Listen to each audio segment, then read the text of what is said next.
Осы жағымды және пайдалы кездесуге қош келдіңіз.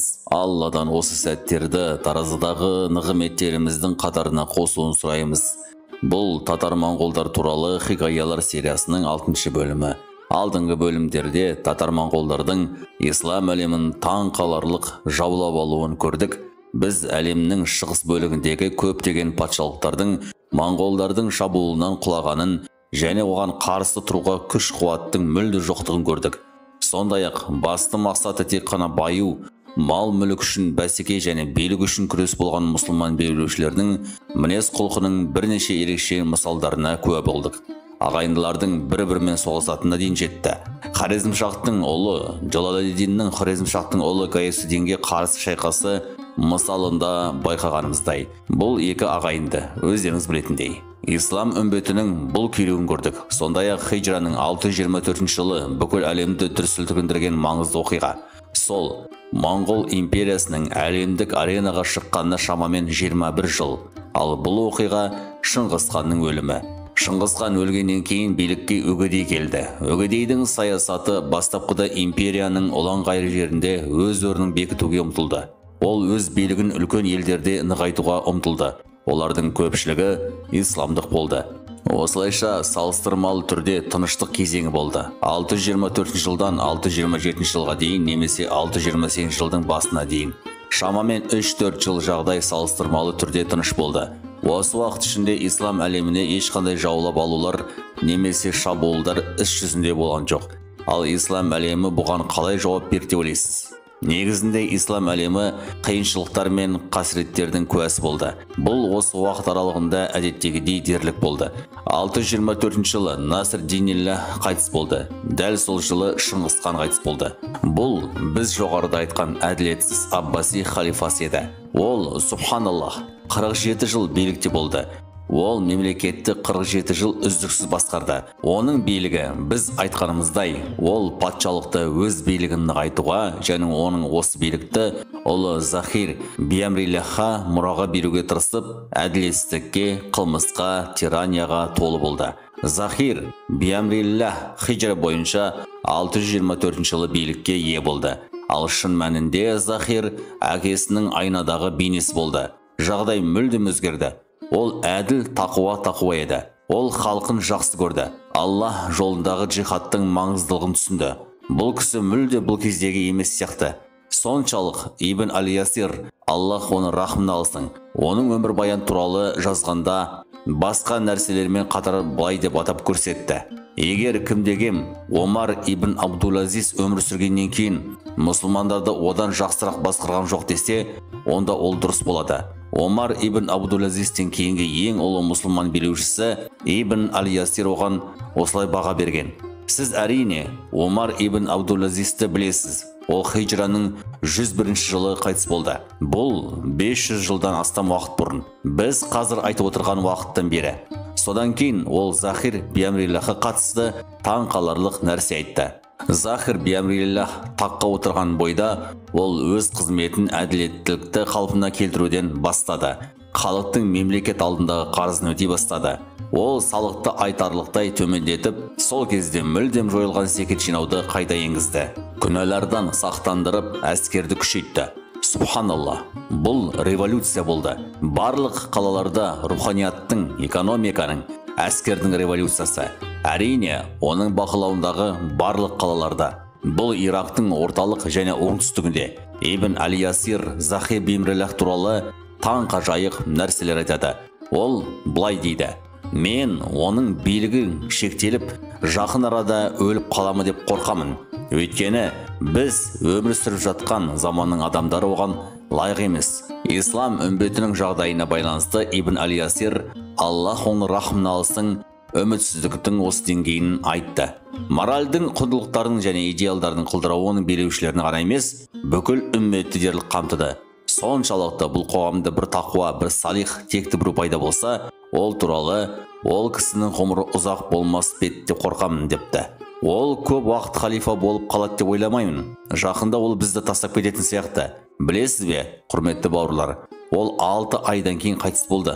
Субханаллах. Ол кездегі адамдар шынымен де ол сияқты тұлғаларға лайық емес сияқты. Захир бұл дүниені тастап билікке сол кездегі таныс билеушілердің бірі болған басқа біреу келді.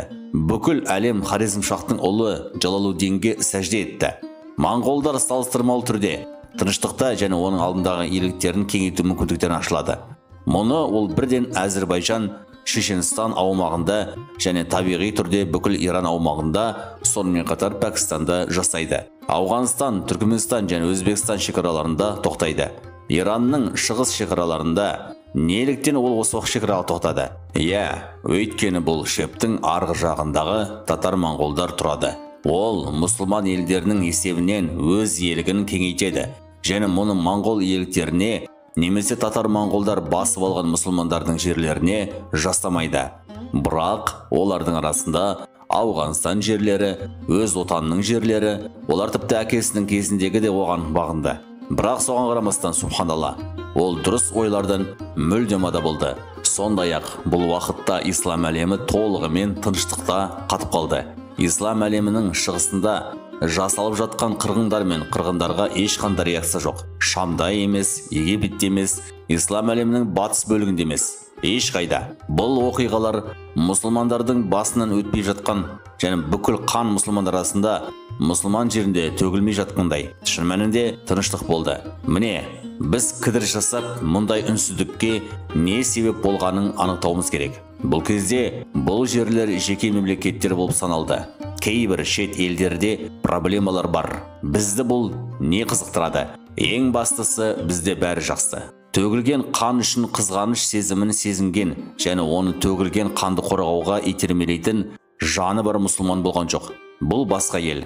Біз өз өмірімізді сүреміз, ал олар өздерінің өмір сүреді. Шам өз өмірін, Мысыр өмірін, Ливия, Марокко, Тунис тағы да басқа. Мұсылман елдері өз бетінше өмір сүріп, бір-біріне қолдау көрсетпеді. Екінші, бірдей маңызды фактор төгілген қанның көп бөлігі арабтарға тиесілі емес еді. Бұл аймақтардың тұрғындары арабтар емес және арабтар оларға мән бермейді деп есептеді. Исламдық қоғамдастық ішіндегі бұл бөліну қауіпті мәселе.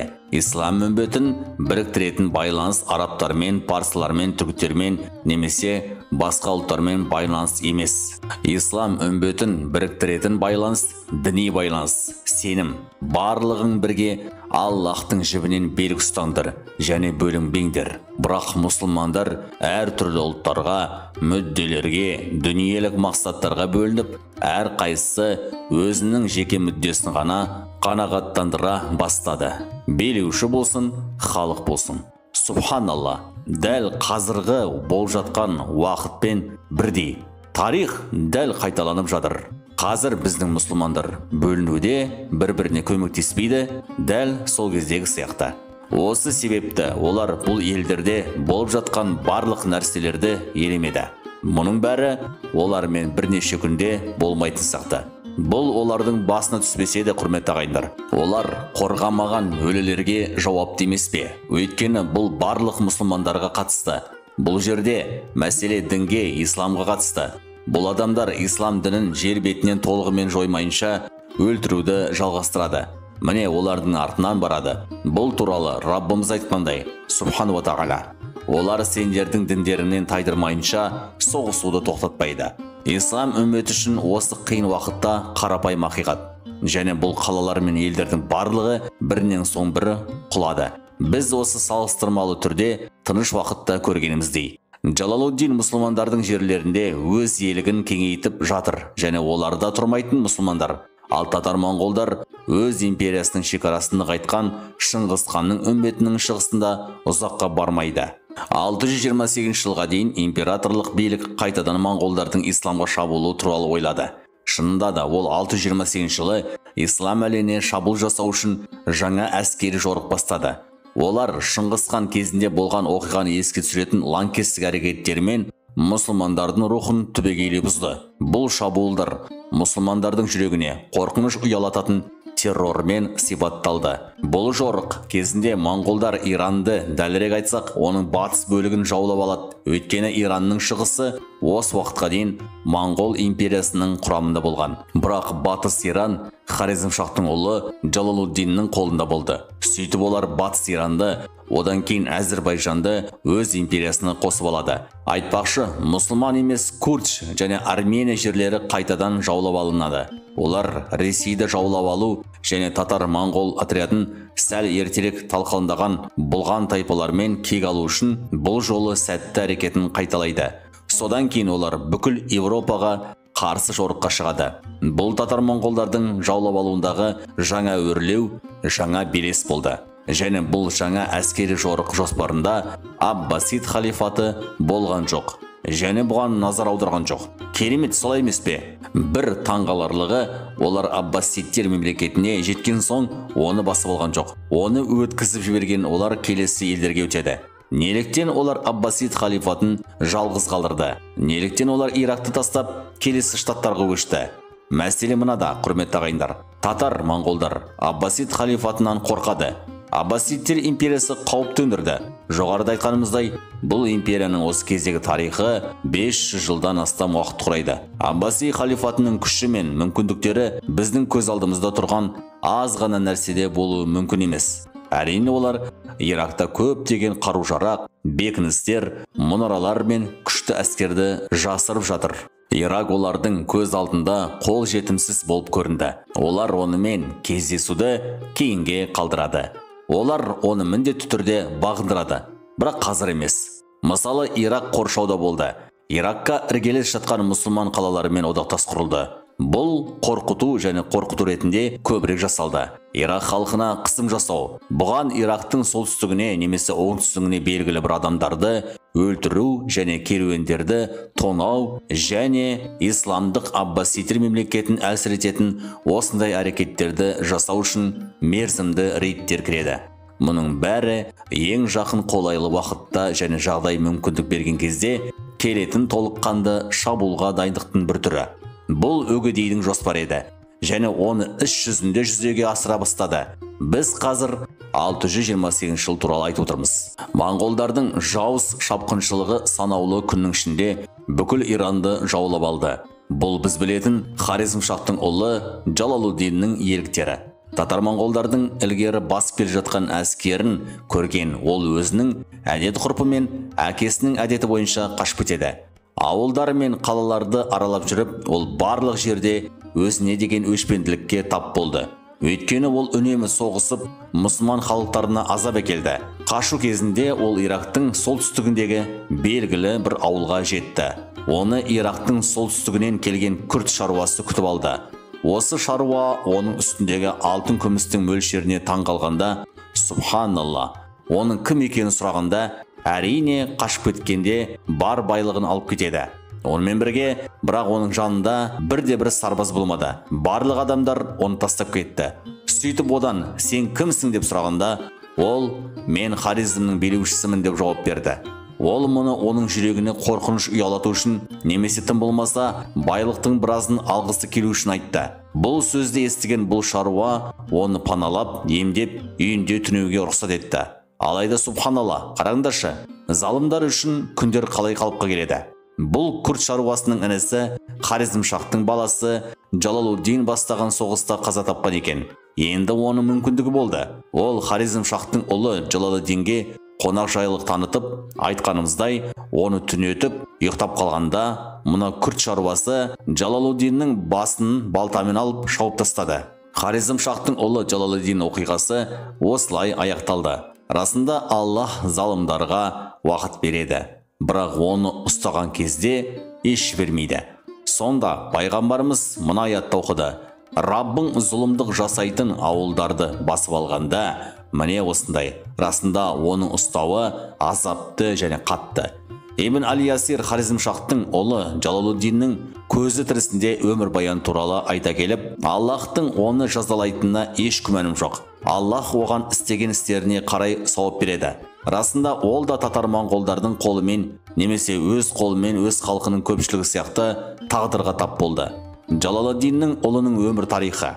Хорезмшах хижраның 628 жылы аяқталды және мұсылмандар татар-моңғолдар туралы қайтадан ести бастады. Жоғарыда айтылғандай, Иранға зорлық зомбылық шабуылы, оның толық жаулап алуы, содан кейін бүкіл Әзірбайжан, одан кейін Шешенстан мен Дағыстан, одан кейін Армения мен Грузия, одан кейін олар Ресейге жол тартты. Осының барлығы 628 жылы және 629 жылдың басында. Бұл шабуылдың қолбасшысы татар-моңғол әскерлердің ең қуатты қолбасшыларының бірі Чармаған болды. Чармаған осы аймақтарда билігін орнатқаннан кейін Аббаси халифатының шетіне жорықтар жасау үшін осында біраз уақыт қалғысы келді. Оның Аббасид халифатына да Ресейге де басып кіруі ниеті болған жоқ. Неліктен? Бұлғарлардың қолынан моңғолдардың басына түскен қиыншылықтың қайталауын қаламады. Ол көп әскер әкелмек болды. Бірақ мұны жасамас бұрын осындай кең аумақтарда өз позицияларын бекіту керек болды. Қымбатты ағайындар, біз татар-моңғолдар бір жылдың ішінде жаулап алған бірнеше елдер туралы айтып отырмыз. 628-629 жылдар аралығында өз жағдайын толық 5 жыл бойы нығайтуға кірісті. Чармаған өгейдейдің нұсқауымен әрине Еуропаға баруды ұйғарады. Алдымен Ресейге, сосын Еуропаға. Ол Ресейге орасан көп әскермен кіреді. Бұл түсінікті, өйткені бұлғарлардан жеңілгені туралы естеліктер әлі есінде. Сондықтан ол жер бетіндегі адамдарға азап пен қасірет әкелуге бел байлайды. Сөйтіп олар ауқымы жағынан таң қаларлық әскермен жолға шықты. Олар Ресейге кірді. Ресей территориясы өздеріңіз білетіндей шексіз көрінеді. Бір ғана Ресей 17 миллион шаршы шақырымды алып жатыр. Бұл тек Ресейдің өзі, бұрынғы кеңес одағы елдер емес. Ресейдің өзі. Олар бұл елге қаладан қалаға бірінен соң бірі кіргенде Ресей жеңіліске ұшырады. Ал моңғолдардың бірде-бір жеңілісі жоқ. Күн артынан күн, ай артынан ай, жылдан жылға. 634 жылдан 635 жылға дейін бар болғаны 2 жылдың ішінде олар бүкіл Ресейді толығымен жаулап алды. Осы шексіз орасан зор аумақты елестетіңіз. Бүкіл Сібір, бүкіл Ресей, олар Мәскеуді іргесіне дейін қиратты. Артында еш нәрсе қалдырмай, бәрі толығымен жойылды. Олар ұлы Ресейдің барлық үлкен қалаларын жер бетінен жойып, оны біз айтқандай 2 жылдың ішінде жаулап алды. Келесі жылы 636 жылдың басында Ресеймен бітіріп Украинаға көшті. Бұл да үлкен аумақ. Бір ғана Украина 600 мың шаршы шақырым жерді алып жатыр. Олар Украинаның астанасы Киевті қиратып, толығымен басып алды. Содан кейін олар батысқа қарай жылжыды. Олар Венгрияны басып алды, Польшаны басып алды. Польша билеушісі, король, Германия билеушісінің қолдауын алуға тырысты.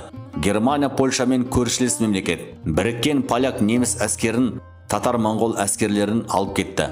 Содан кейін олар оңтүстікке түсіп, Словакияны жаулап алды. Сосын Хорватия. Ал сіз бұл қай жыл болған білесіз бе? Мұның бәрі хиджраның 639 жылы болды. Науқан 634 жылы басталып, 639 жылға дейін созылды. 5 жылда олар Еуропаның орталығына жетті. Моңғол империясының шекарасы Германия, Франция, Италияға дейін жетті. Католиктік Рим өз үйінде қауіп төндірді. Міне бітті. Татар-моңғолдар қазірдің өзінде католиктік христиандық монастырьдың бір бөлігі болып табылады. Әрине осы уақытқа дейін жаулап алынған елдердің барлығы православия болды. Жан түршігерлік қырғын, құрметті бауырлар. Миллиондаған адам қаза тапты. Европа мұсылмандардың бұрын басынан өткергеннің бәрінің басынан өткерді. Субханалла. Бұл қорқынышты экспансия 639 жылы Өгейдейдің өлімімен аяқталды. Өгейдей империяның билеушісі Шыңғысханның мұрагері. 639 жылы Қарақорым қаласында қайтыс болды.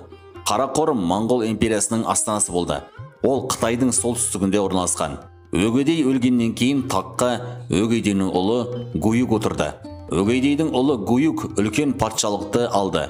Моңғол империясы Өгейдей ұлы Гуюк билігінің басында шығыста, Кореядан батыста Польшаға дейін созылды. Бүкіл Азияны бұрынғы кеңес одағы республикалары мен бүкіл Қытай, Моңғолия және ислам елдері. Субханалла.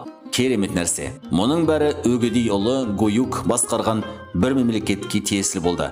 Қарақорым қаласында болған кезінде осы алып патшалықты түгелі биледі. Гуюк кеңейтуді тоқтатты. Ол бұл орасан зор иеліктерді күшейту және позицияларды бекіту қажет деп есептеді. Мойындау керек. Бұл Өгейдей ұлы Гуюктың көреген саясат еді. Ислам әлемінің жартысына жуығы өздеріңіз көріп отырғандай қазір моңғолдардың қолында. Оның орталық бөлігі Ирак және оның төңірегі үздіксіз күрес пен шайқас жағдайында болды. Солтүстік Ирак күрд пен басым болған және Аббасид халифатынан бөлінген Масул аймағы. Батыс бөлігінде абсолютті бытыраңқылық болды. Леванттың мәселесі Леванттың ішіндегі соғысушы ағайындар болды. Алеппо мен Дамас арасында, Хама мен Хомс арасында, Латакия мен Аррак арасында шайқастар болды. Бұл соғыстардың барлығы Леванттың өз ішінде. Мұсылмандардың азып тозғындығы соншалық. Бұрын Салахаддин аль-Айюби азат еткен Иерусалимді кресшілерге сыйлық ретінде берді. Олар енді кресшілерге Египеттен соғысқа көмектесу үшін берді. Осы уақытта ислам үмбетінің құлдырау дәрежесін елестетіп көріңізші. Ислам әлемінің ащы дағдарысты жағдайы. Дәл осы кезде Андалусия өз апатына ұшырады. Расында бұл ислам әлемі үшін зұлмат кезең болды. Хижри 7-ші ғасырдың бірінші жартысы. Бұл кезде Андалусия хижраның 636 жылы Кордова провинциясынан айырылды. Кейінірек Севилья провинциясы да 646 жылы бөлініп шықты. Олар қайтарымсыз жеңіске жетті. Бұл провинциялар креш жорықтарының иелігіне өтіп, бүгінгі күнге дейін мұсылмандарға қайтып оралған жоқ. Ал оның барлығы мешіттері өздеріңіз білетіндей шіркеуге айналдырылды. Христиан Европа өздеріңіз көріп отырғандай мұсылмандар сияқты азап пен қиыншылықты бастан кешірді. Бірақ сонымен бірге олардың мұсылмандарға деген өшпенділігі татар-моңғолдарға деген өшпенділіктен де асып түсті. Және бұл таңқаларлық. Дәл осы күнге дейін еуропалықтар мұсылмандарға қарсы соғыс үшін моңғолдармен одақ құруға да ұмтылуды тоқтатқан жоқ. Дегенмен креш жорықтарының қазір дәл осындай кезеңде мұсылмандармен бірігіп барлығына шабуыл жасайтын жауға татар-моңғолдарға қарсы тұру әбден заңдылық еді. Бірақ жоқ, шындығында көптеген қалаларда қиратқан татар-моңғолдар Еуропадағы христиан елдерінде болған барлық жағдайға қарамастан креш жорықтары оларға созылған көмек қолын тапты және олармен мұсылмандарға қарсы одақ құруға тырысты. Мұның бәрі не үшін, құрметті бауырлар? Крешшілердің исламға қарсы соғысы идеологиялық контекстке ие болғандықтан және ол тек мүдделер мен пайдалары соғысы емес еді. Бұл діни соғыс болды.